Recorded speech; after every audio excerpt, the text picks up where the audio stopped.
A lot of you have asked me about this, and that's why I wanted to put it on this slide. Naturally, just like any other presentation, PowerPoint, you can use stuff that you made yourself. So if you took a picture with your camera and you put it on the computer and you want to do a screenshot or insert it into the PowerPoint, whatever you want to do with that, you doodled something, you took a picture of it, whatever. You can go into a graphics software program that's web-based or downloadable one, make your own graphics. You can make graphics in PowerPoint.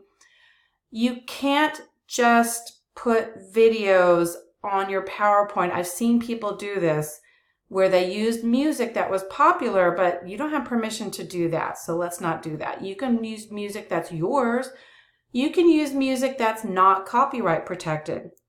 Mozart and Beethoven are out of copyright protection, so you could do that. You can't just find something you found on the internet and rip it and put it on your PowerPoint presentation. You have to think about it and think about, is this copyright protected? Can't do that.